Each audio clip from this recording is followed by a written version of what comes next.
Red Skelton made millions laugh for 20 years on television. He played the happy clown, the silly drunk, the innocent kid, but the crew who worked with him knew a different man. They called it the Red Skelton Dirty Hour. What happened during those private rehearsals would have destroyed his career. When he died, lawyers discovered a clause in his will that could have erased his entire legacy. The truth behind America's favorite clown was darker than anyone imagined. Red Skelton came into the world carrying a heavy weight. He was born on July 18, 1913, in Vincennes, Indiana, just 2 months after his father died. His father, Joseph Ehart, had been a circus clown who left the ring to become a grocer. But fate wasn't kind. He died in a circus tent collapse, the very world he had tried to leave behind. That single tragedy left Red's family shattered. They had no money, no support, and no future in sight. His mother, Ida May, was left to raise 4 children alone in a house full of grief and desperation. Their poverty was brutal. People in the neighborhood didn't just whisper about it, they described it plainly. So poor, Ida May took whatever job she could get. She scrubbed floors, she ran elevators, she kept going even when it broke her down. Red's family wasn't just poor, they were seen as hopeless. Parents in town told their daughters to stay away from Red, thinking he was headed nowhere. Those words and stares stuck with him, but instead of breaking him, they pushed him. At just 7 years old, Red began working as a newsboy.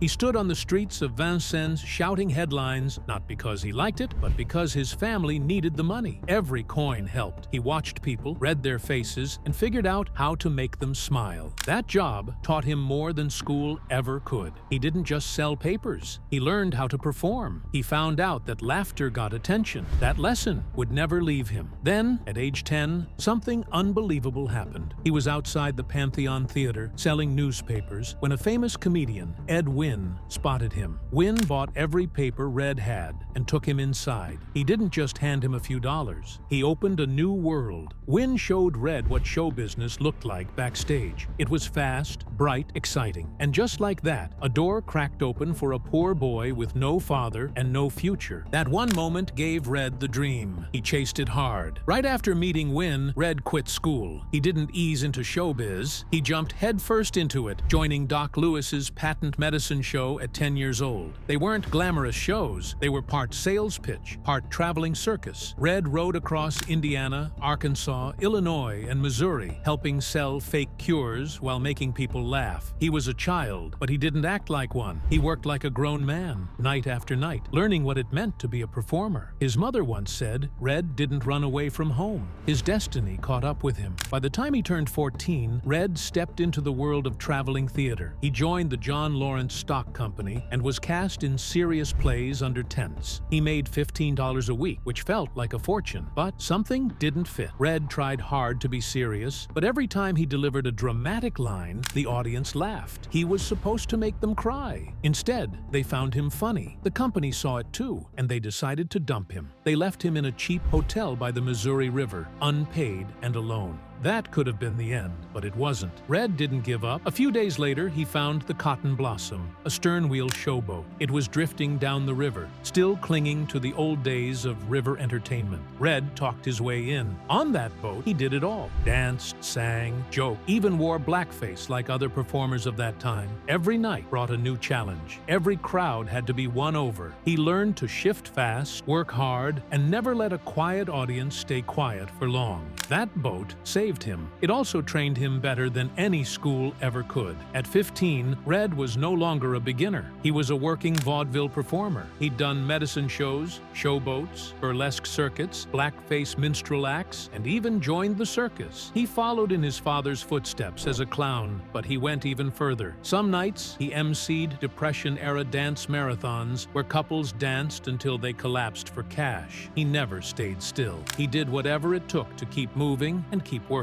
While most kids his age were learning in classrooms, Red was learning on stages, in tents, and under the spotlight. In 1930, Kansas City brought him something different. It brought him Edna Stillwell. She was just 16, working as an usher at the Pantages Theater. Red was hosting a dance marathon, and Edna had entered. She didn't just dance, she won. Then she told Red his jokes weren't good enough. That honesty got his attention. A year later, they married. Edna became more than his wife. She was his manager, his writer, his protector. She got him better pay. She helped him study for a diploma. She wrote his jokes. Even after their divorce, 13 years later, she kept writing for him. She knew his rhythm better than anyone else. Their biggest breakthrough came from a simple diner. In Montreal, they watched people dip donuts into coffee. That odd little habit sparked an idea. They created the Donut Dunkers sketch, a pantomime act where Red showed different ways people dunk donuts. It was ridiculous, and it was brilliant. Audiences loved it. New York booked them at Loew's State Theater in 1937. They were finally in the big leagues. That one sketch carried Red into radio, movies, and even the White House. President Roosevelt invited him to perform. Soon after, Red became the host of Roosevelt's birthday events. Red Skelton's rise in show business hit a major turning point in 1937. He had spent years touring vaudeville circuits, but that August, one radio appearance changed everything. He performed his Donut Dunkers routine on the Fleischmann's Yeast Hour with Rudy Vallee. It was simple pantomime, but it lit up the airwaves. The response was overwhelming. Fan letters poured in. He was invited back 2 more times that year. Suddenly, Red wasn't just a stage performer anymore. He was a radio star. In October 1938, NBC made it official. He became the new host of Avalon Time, replacing Red Foley. Edna, his wife, shaped much of the material behind the scenes. She wasn't just a helper. She was his main writer and creative partner. Their teamwork helped Red stand out. His voice work, characters, and physical comedy adapted surprisingly well to radio. It wasn't just the next step. It was a leap into a new world, and Red landed right in the middle of it. By 1941, Red was ready for something bigger. The Raleigh cigarette program launched on October 7th, and it instantly became a nationwide hit. This was where Red introduced some of his most famous characters. Junior, the mean Whittle Kid, became a national obsession. His phrase, "I doed it," popped up everywhere. Newspapers used it in war headlines. One even read Doolittle Doed It after the Doolittle raid. Kids loved the character so much they helped fund a bomber plane called We Doed It. Another creation, Clem Cadiddlehopper, was based on a real neighbor from Indiana. Ozzie and Harriet Nelson joined the show too, along with comedian Wonderful Smith. Their presence added depth and helped shape the show's comedy. The run ended in June 1944, when Red was drafted into the Army, but by then, he had already left a permanent mark on American culture. Red's time on the big screen began earlier, in 1938. He made his debut in Having Wonderful Time, a light comedy set in a summer camp. He shared the screen with Ginger Rogers and Douglas Fairbanks Jr. He played Itchy Faulkner, the camp's chaotic social director. Most of his scenes were cut, but even in a reduced role, Red made an impression. Critics saw his timing and energy, and that was enough. The movie grossed over $1 million,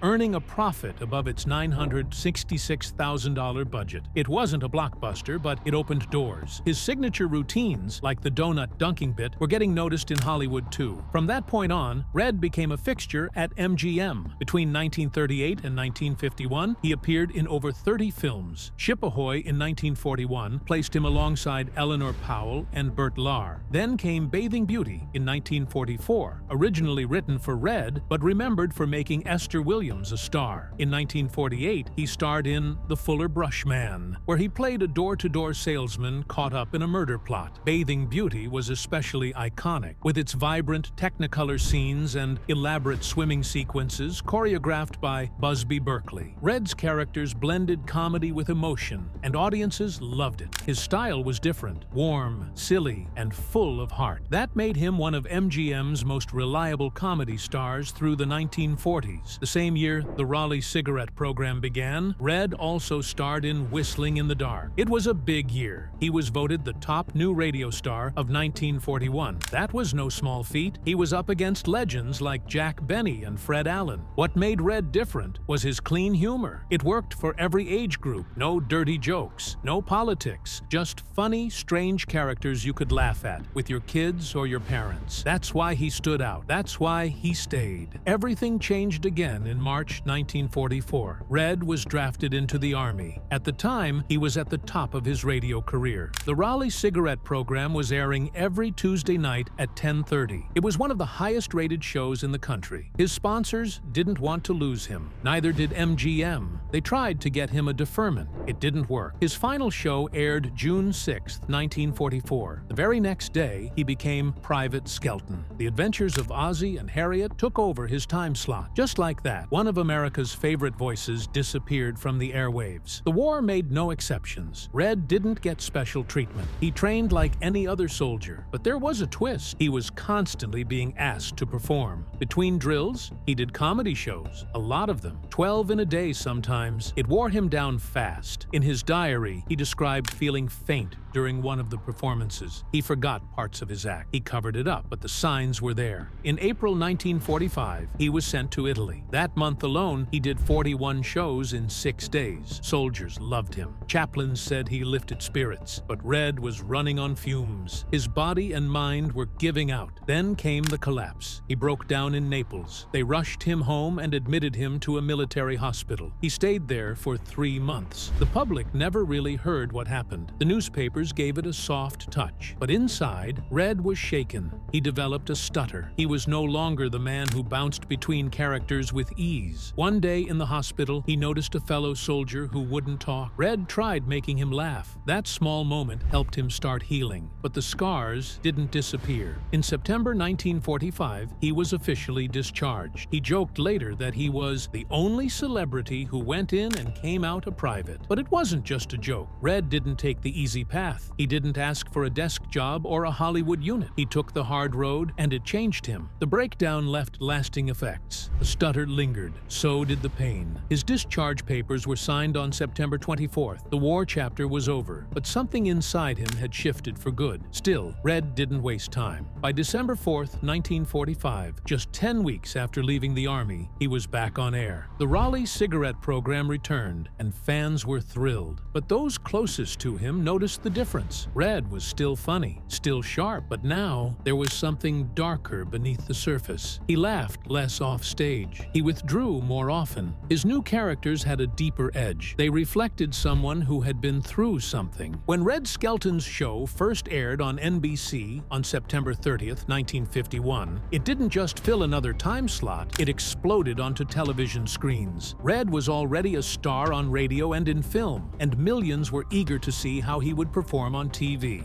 The country watched live as his familiar comedy took on new life, thanks to a new technology called the coaxial cable, which let people across the U.S. see the broadcast at the same time. In the very first episode, Red ended his monologue by getting yanked off stage by 2 invisible hands. It was a hilarious bit, but it caused real injuries, and he had to drop it later. Still, the impact of that episode was massive. By the end of its first season, the show ranked number 4 across all networks. At the 1952 Emmy Awards, Red won Best Comedian, and his show won Best Comedy, beating Milton Berle, who had always dominated. It was the start of something big. For the next 20 years, Red Skelton would shape the way Americans laughed. In 1954, Red moved his show to CBS. It was a smart move. CBS gave him more airtime and more freedom. By 1962, the show had expanded to a full hour and became a regular part of Tuesday nights for families across the country. It stayed in the top 20 for nearly 20 years. In the mid-1960s, it even hit number 2 in national ratings. Red didn't just lead in comedy, he pushed boundaries in technology too. Between 1955 and 1960, he paid for color broadcasts himself, even though CBS was still cautious about switching over. The show was a hit, but in 1970, CBS canceled it. Not because of ratings, it was still strong, but because they wanted younger viewers. Red's audience was older. That didn't fit the network's new plans.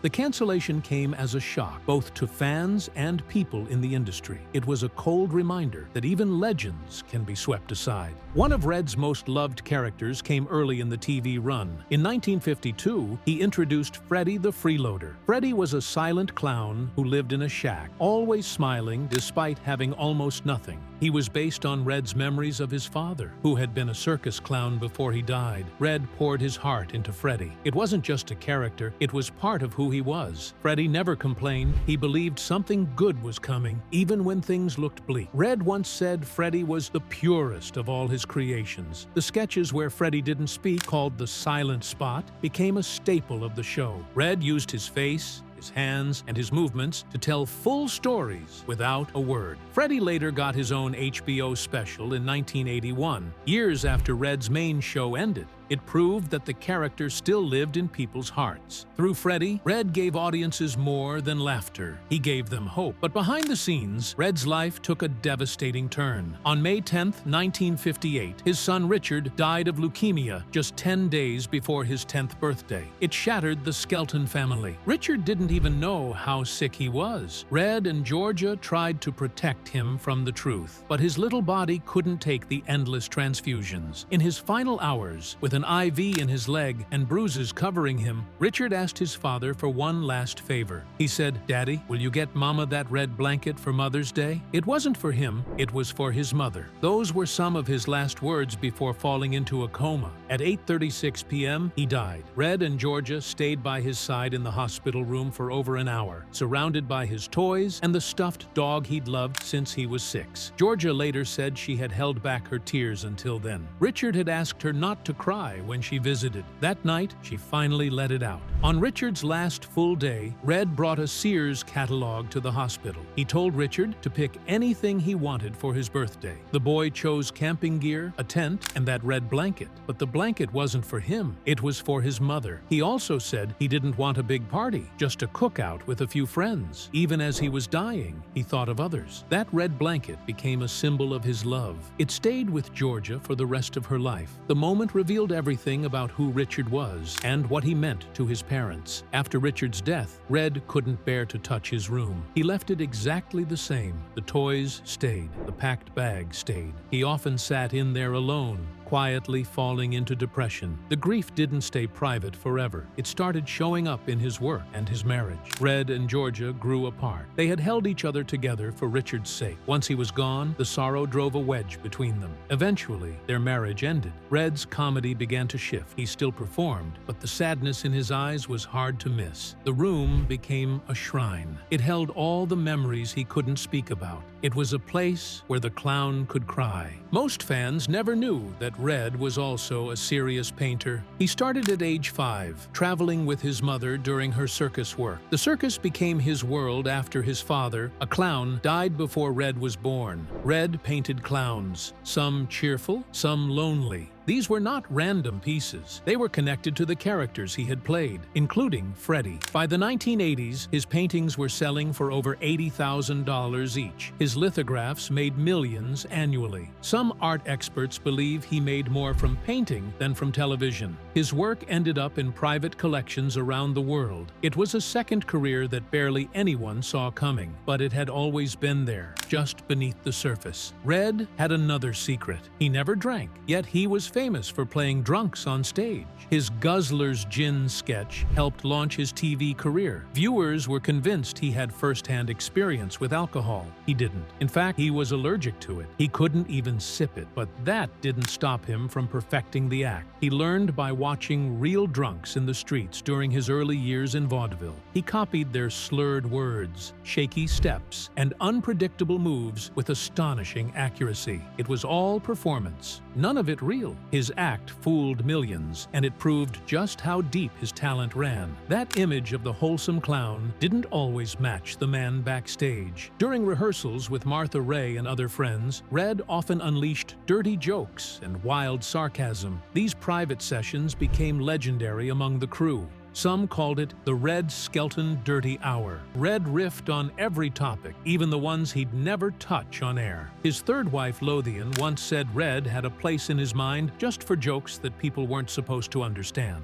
It was like a pressure valve. He gave the world one version of himself, but he needed to laugh in private too, even if it was darker. Red Skelton spent nearly 2 decades lighting up American television. His show ranked in the top 10 for most of those years. During its its final season on CBS, it was number 7. But none of that mattered in 1970. CBS canceled The Red Skelton Show anyway. It wasn't because of ratings. It wasn't about performance. It was about image. The network decided to cut ties with anything it saw as too rural or too old. This move became known as the Rural Purge. In one sweep, they axed not only Skelton but also the Beverly Hillbillies, Green Acres, and Mayberry RFD. CBS President Fred Silverman didn't flinch. He wanted younger, urban audiences. The ratings didn't matter. The legacy didn't matter. The audience loyalty meant nothing. This brutal shift in television history replaced family favorites with edgier shows like All in the Family and Maz H. Millions of loyal fans were left behind.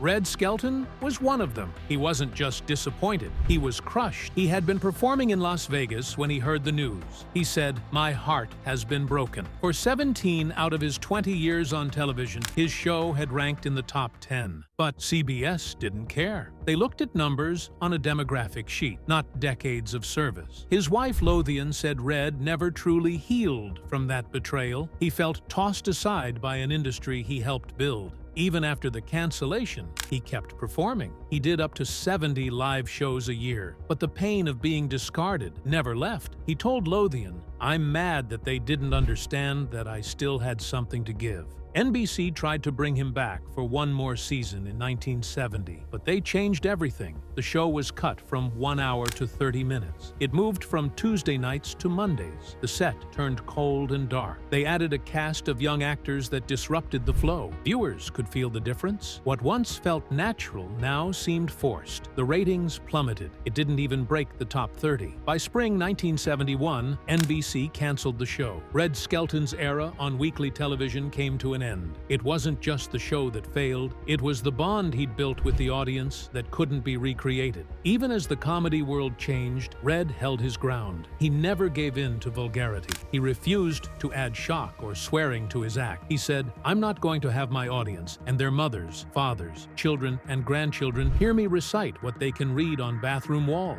While other comics adapted, Red stuck to clean humor. It made him seem old-fashioned to some, but he didn't care. His audience deserved respect. He kept performing on stage. He toured colleges, clubs, and charity events. People still showed up, still laughed, and still loved him. He proved that wholesome comedy could still work. He never changed to fit the times. He stood for what he believed in. Then came a shock no one expected. In 1980, 13 of his former writers filed a lawsuit. They found out Red had written a clause in his will. It said all tapes of The Red Skelton Show should be destroyed when he died. If carried out, that would mean no reruns, no syndication, and no residuals for the writers. It would erase decades of work. Red said he wrote it during a dark time when he felt abandoned by the industry, but the backlash made him rethink. He later asked, "Would you burn the only monument you've built in over 20 years? Eventually, he allowed some episodes to be preserved. His change of heart saved his legacy and protected the writer's work. But the incident revealed how much pain he still carried.